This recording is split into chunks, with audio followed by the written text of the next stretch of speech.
Good morning friends. GST platform के YouTube channel में आप सभी का स्वागत है। जी हाँ फ्रेंड्स, 1 फरवरी 2026 से जीएसटी इनवॉइसिंग, जीएसटी का ई वे बिल और जीएसटी की रिटर्न फाइलिंग, ये तीनों प्रोसेस जो है वो बदल जाएंगे। मैं सीए मनीष अग्रवाल आज आपके साथ डिस्कस करने वाला हूं कि जो जीएसटी के अंदर 1 फरवरी 2026 के अंदर आपको इनवॉइसिंग, ई वे बिल और रिटर्न फाइलिंग में जो चीजें गवर्नमेंट बदलने जा रही है उसके लिए एडवाइजरी और रूल्स जो हैं वो नोटिफाई कर दिए गए हैं। तो आपको अब किस तरीके से ये जो कैलकुलेशन है वो करना है ताकि आप अपनी जीएसटी इनवॉइसिंग में कोई गड़बड़ी, ई वे बिल में कोई गड़बड़ी और रिटर्न फाइलिंग में कोई गड़बड़ी जो है वो ना कर दें। अब हुआ क्या है कि 1 फरवरी 2026 से RSP based GST valuation rules जो है वो नोटिफाई कर दिए गए। सर ये क्या है? ये आरएसपी बेस्ड वैल्यूएशन क्या होता है? आरएसपी बेस्ड वैल्यूएशन का मतलब होता है एमआरपी, यानी कि मैक्सिमम रिटेल प्राइस के बेसिस पर आपका वैल्यूएशन अब किया जाएगा। सर बताइए थोड़ा सा और किस तरीके से ये करना है और क्या इसका पूरा कैलकुलेशन मेथड रहेगा। पूरा ध्यान से इस सेशन को सुन लीजिएगा एंड तक, कोई कंफ्यूजन रहेगी ही नहीं। मान लीजिए आप एक पर्टिकुलर प्रोडक्ट में डील करते हैं जिसका एमआरपी यानी कि रिटेल सेल प्राइस है 1 लाख रुपीज।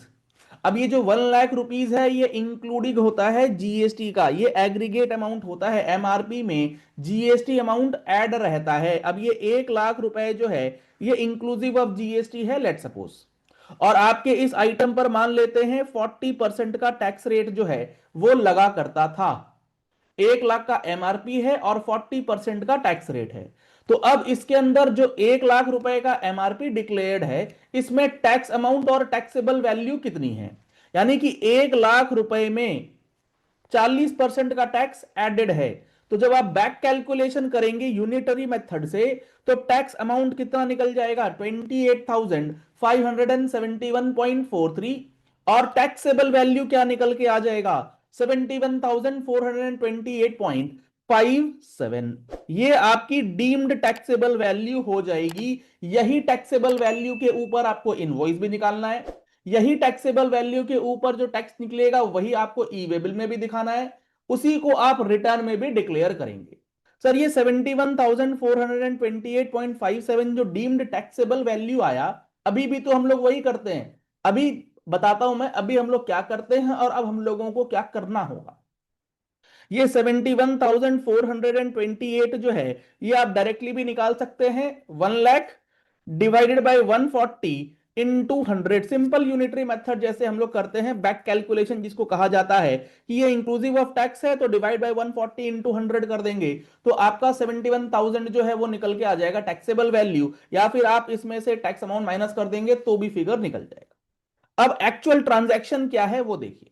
जो आपने ये प्रोडक्ट बेचा वो आपने मान लीजिए मार्केट के अंदर जो ग्रॉस वैल्यू थी 80,000, ये सबसे इंपॉर्टेंट है, सबसे फोकस वाला एरिया है। आपने डिस्काउंट दिया लेट सपोज 20,000 रुपीज का, तो एक्चुअल ट्रांजैक्शन वैल्यू क्या है? 60,000 रुपीज, और इसका जीएसटी का रेट कितना है? 40,000। अभी तक हम लोग क्या करते हैं और क्या करना चाहिए था? आपने जो नेट सेल वैल्यू डिक्लेयर करी है 60,000, आप इसके ऊपर 40% का टैक्स जो है वो डिक्लेयर करते थे। यानी कि 60,000 के ऊपर 40% आप चार्ज करेंगे 24,000, और आपकी वैल्यू जो बन जाएगी वो 84,000 बन जाती थी और आप अपना ई वे बिल रिटर्न सब जगह बनाते थे। लेकिन 1 फरवरी से आपको ऐसे नहीं करना है, क्योंकि ये क्या हुआ, ये ट्रांजैक्शन वैल्यू बेस्ड कैलकुलेशन है। लेकिन 1 फरवरी से कौन सा वैल्यूएशन होगा? MRP based valuation, RSP based valuation. तो अब एमआरपी बेस्ड वैल्यूएशन और आरएसपी बेस्ड वैल्यूएशन के लिए गवर्नमेंट ने क्या बोल दिया है कि आपकी टैक्सेबल वैल्यू हम क्या मान लेंगे? आपकी टैक्सेबल वैल्यू हम मान लेंगे 71,428.57, भले ही आप उसको बेच रहे हो 60,000 में। सर हमारी सेल प्राइस ही बढ़ जाएगी क्या? जो हम लोगों ने सेल किया है उस अमाउंट को ही बढ़ा देंगे? नहीं, सेल प्राइस तो आपका 60,000 रहेगा, लेकिन जो आप टैक्स कैलकुलेट करेंगे वो 24,000 नहीं होगा। टैक्स कैलकुलेशन के लिए आपको जो फिगर लेनी होगी वो लेनी होगी 71,428 और इस पर निकालना होगा 40%। तो 71,428 का जब 40% आप निकालेंगे तो आपका फिगर जो निकल के आएगा 28,571, जो हम लोगों ने ऊपर कैलकुलेट किया था। यानी कि अब आपका टैक्सेबल वैल्यू जो हो जाएगा वो 60,000 जितने में आपने सेल किया। टैक्स अमाउंट कितना हो जाएगा? टैक्स अमाउंट हो जाएगा 28,571, ना कि 24,000। और उसके बाद टोटल इनवॉइस वैल्यू जो आपको डिक्लेयर करनी है 88,571।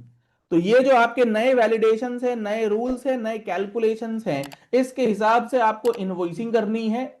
इसी के हिसाब से आपको ई इनवॉइसिंग जनरेट करना है अगर एप्लीकेबल है, और इसी के हिसाब से अब आपको ई वे बिल जो है वो बनाना होगा, और साथ ही साथ जीएसटीआर 1 1A और आईएफएफ में वैल्यू डिक्लेयर करना होगा। सबसे पहले बात करते हैं जीएसटीआर 1 1A एंड आईएफएफ के अंदर क्या होगा। जब आप अपनी जीएसटीआर 1 1A और आईएफएफ में इस ट्रांजैक्शन को रिपोर्ट करने जाएंगे तो आपके साथ प्रॉब्लम क्या होगी पता है? आप सबसे पहले डालेंगे टोटल इनवॉइस वैल्यू, उसके बाद आप डालते हैं वहां पर टैक्सेबल वैल्यू, और नीचे फिर आपसे रेट वाइज ब्रेकअप जो है वो पूछा जाता है। तो वहां पर आप 40% वाले कॉलम में फिगर डालेंगे। आप रेट वाइज कॉलम के अंदर और टैक्सेबल वैल्यू में डालेंगे जैसे ही 60,000, रेट वाले कॉलम में डालेंगे 60,000। यहां पर आपका सीजीएसटी मान लेते हैं, टैक्स कैलकुलेशन जो होगा वो ऑटोमेटिक हो जाएगा 24,000। ध्यान ये रखिएगा ये 24,000 जो है ये गलत होगा, आपको इसे एडिट करना होगा। यहां पर आपको इसे मैन्युअली एडिट करना होगा, और एडिट करके आरएसपी बेस्ड वैल्यूएशन के ऊपर जो टैक्स निकला था हमारा 28,571, वो फिगर यहां पर डिक्लेयर करनी होगी। और टोटल इनवॉइस वैल्यू में आपको डालना होगा 60,000 प्लस 28,000, यानी कि 88,571 का अमाउंट। तो जीएसटीआर 1 के अंदर आपको मैन्युअली जो है डेटा चेंज करना पड़ेगा। जब आप ई वे बिल निकालेंगे तो उस ई वे बिल के अंदर भी आपको ये मोडालिटीज जो है ये फॉलो करनी है, क्योंकि सिस्टम जो अभी डेवलप्ड है जीएसटी पोर्टल का वो ट्रांजैक्शन वैल्यू बेस्ड कैलकुलेशन पर है। आरएसपी बेस्ड वैल्यूएशन पर आपको मैन्युअली इन्फोर्स करना होगा। आपको ध्यान रख करके ये चीजें जो हैं वो बदलनी होंगी। गवर्नमेंट ने यहां पर ना लिख करके बताया है, the above validation is uniformly applicable to all the supplies. कौन सी वैलिडेशंस? कि taxable value plus tax amount must be less than is equal to total invoice value. तो ये जो अबव वैलिडेशन है ये जो कि ट्रांजैक्शन वैल्यू बेस्ड है, and it is intended to ensure internal consistency where the sum of taxable value and tax amount exceeds the invoice value, the system generates an error message stating that the amount is greater. लेकिन however in the illustrated case of RSP based valuation the taxable value works out to be 71,428, tax amount works out to be 28,571, while the commercial transaction value is 60,000. Hence, the total invoice value would be 88,571. Taxable value basically अब आपके पास जो होगी वो actual sale price ना होकर के एक deemed value हो जाएगी as per rule 31D। In such cases, the reporting deemed taxable value derived from RSP would result in taxable value and tax amount exceeding total invoice value। इससे होगा क्या? आपका taxable value plus tax amount normally invoice value के बराबर या उससे कम होना चाहिए, लेकिन अब क्या होगा? इनवॉइस वैल्यू से ज्यादा हो जाएगा तो भी कोई प्रॉब्लम नहीं होगी, क्योंकि ये रूल आ चुका है। तो रिपोर्टिंग के समय जो भी सप्लाईज इस नए मैकेनिज्म में आ गई हैं, tax payers are advised to report invoice details in the following manner in e way bill as well as e invoicing system. Net sale value जो आप टैक्सेबल वैल्यू फील्ड में डालते हैं फिगर, वहां पर आप लिखेंगे 60,000 रुपीज, और tax amount shall be computed strictly in accordance with RSP based valuation.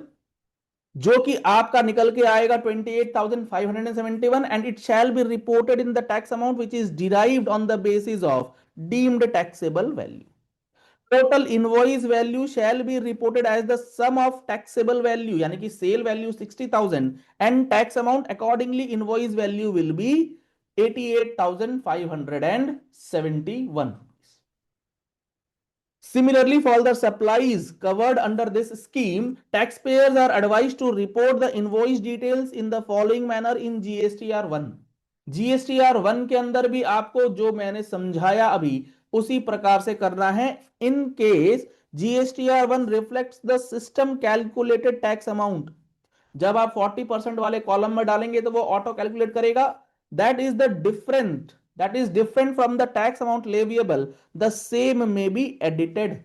आपको उसे मैनुअली एडिट करना है और करेक्ट टैक्स अमाउंट जो है वो डिक्लेयर कर देना. ये सारी बातें मैंने आपको पहले ही समझा दी हैं जो अब मैं आपको रीड करके बता रहा हूं. रिपोर्टिंग मैकेनिज्म के अंदर आपको क्या बात ध्यान में रखनी है? The tax amount shall be reported as per the new formula and total invoice value shall be reported as the summation of taxable or sale value plus the tax amount. All the above three fields shall be self assessed. आपको खुद से self assess करना है, self calculate करना है and correctly furnish करना है and accuracy there of. ये सारा कुछ आपको मैनुअली करना पड़ेगा, सिस्टम नहीं करेगा.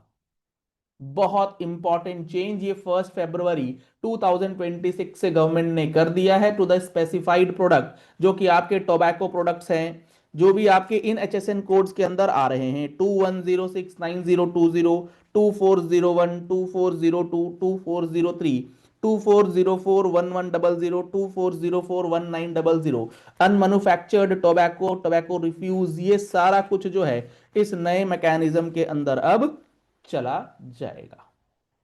चलिए इस वीडियो को यही एंड करते हैं. आशा करते हैं आपको ये पूरी कैलकुलेशन, पूरा हिसाब किताब, नए चेंजेस जो हैं वो अच्छी तरीके से समझ में आ गए होंगे. पहली बार आए हमारे यूट्यूब चैनल पर तो हमारे चैनल को फॉलो कर लीजिएगा, सब्सक्राइब कर लीजिएगा नोटिफिकेशन बेल के साथ, ऐसी ही इंपॉर्टेंट एंड प्रैक्टिकल वीडियोस के लिए. और आपने अभी तक अगर जीएसटी के महारथी बैच का एनरोलमेंट नहीं कराया है तो फटाफट से एनरोलमेंट करा लीजिए. आज हम लोग स्टार्ट करने जा रहे हैं डिस्कशन, जो हमारा 18 जनवरी 2026 को फर्स्ट क्लास इंट्रोडक्टरी क्लास हो गई है. आज से हमारा जो मेन कंटेंट है वो स्टार्ट होने जा रहा है. आज हम लोग डिस्कस करने जा रहे हैं सप्लाई क्या होती है जीएसटी के अंदर, बिल्कुल डिटेल्स में. तो आपको अगर हमारा ये कोर्स ज्वाइन करना है तो आप हमारा mobile application GST platform download कर सकते हैं, प्ले स्टोर पर अवेलेबल है. लिंक आपको वीडियो के डिस्क्रिप्शन बॉक्स में दिया गया है. आप हमारी टीम से कांटेक्ट कर सकते हैं 9693601228. आपने अगर इस वीडियो को पूरा देखा है, समझ गए हैं, तो इस वीडियो को अपने दोस्तों तक, कलीग्स तक, अपने व्हाट्सएप ग्रुप में शेयर कीजिए ताकि कोई भी इस नए मैकेनिज्म से अछूता ना रहे और वो कोई गलती अपनी रिटर्न फाइलिंग के अंदर जो है वो ना कर दे. Thank you and have a nice day.